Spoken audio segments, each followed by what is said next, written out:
அமாவாசையில் பிறக்கிறவங்க எப்படி இருப்பாங்க? ஜாதக சார தீபம் அப்படின்னு ஒரு பழமையான நூலுங்க.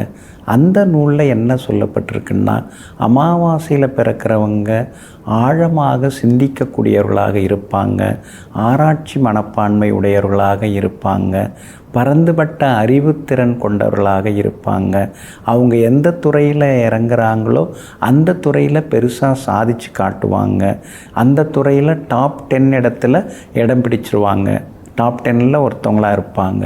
இதெல்லாமே அந்த நூலில் அழகாக சொல்லப்பட்டிருக்குங்க. அமாவாசையில் பிறக்கிறவங்களுடைய வாழ்க்கையில் சில நேரங்களில் தவிர்க்க முடியாத தனிமையும் உண்டாகுங்க. அதாவது எல்லாரும் இருக்காங்க, குடும்பத்தில் கணவன் மனைவி பிள்ளைகள் எல்லாமே இருக்காங்க. ஆனால் ஒரு கட்டத்தில் எல்லாராலையும் கைவிடப்பட்டவர்களாக இருப்பாங்க. அந்த மாதிரியான நெருக்கடி நிலைகளும் அமாவாசையில் பிறக்கிறவங்களுக்கு உருவாகுங்க. அதே மாதிரி ஜோதிட நூல்கள் பல நூல்களில் பலவிதமான கருத்துக்கள்லாம் சொல்லப்பட்டிருக்குங்க. அமாவாசையில் பிறந்தவங்க அப்பாவை விட அதிகமான அறிவுத்திறன் கொண்டவர்களாக இருப்பாங்க.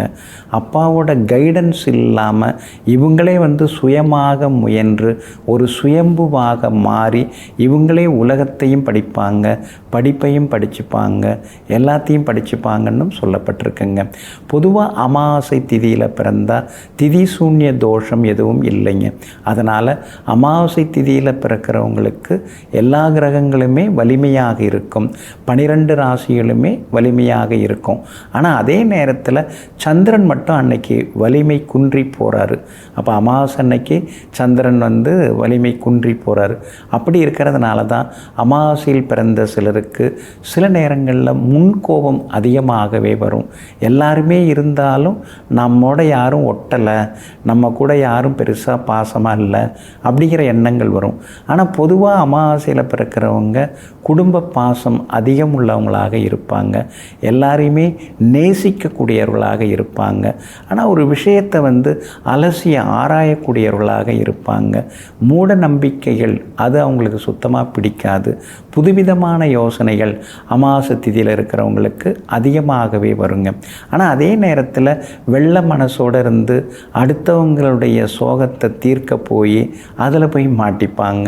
அடுத்தவங்க கஷ்டப்படுறாங்க, சரி அவங்களுக்கு எதாவது நம்ம கொடுத்து உதவுவோம், அதை 2 நாளில் தரேன்னு சொல்கிறாங்களே கொடுக்குற பணத்தை அப்படின்னு சொல்லிட்டு அடுத்தவங்க ஏதாவது சொன்னாங்கன்னா தாங்கிட்ட இருக்கிறதெல்லாம் எடுத்து கொடுத்துட்டு அதை கேட்டு வாங்கிறது கூட பொறுமை இல்லாமல் இருப்பாங்க, கேட்டு வாங்குகிற திறமையும் இல்லாமல் இருப்பாங்க. அதனால் அமாவாசையில் பிறந்தவங்க பணம் கொடுக்கல் வாங்கல் விஷயத்தில் எப்பொழுதுமே கவனமாக இருக்கிறது நல்லதுங்க.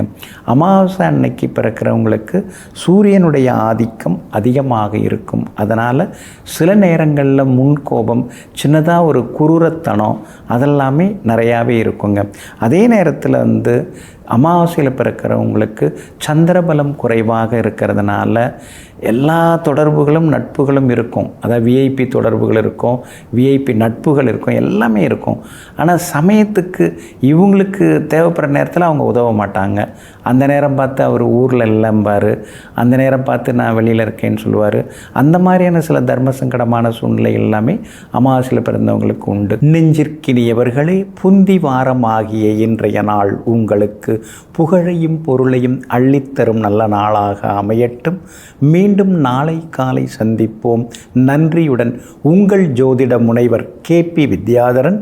வணக்கம்.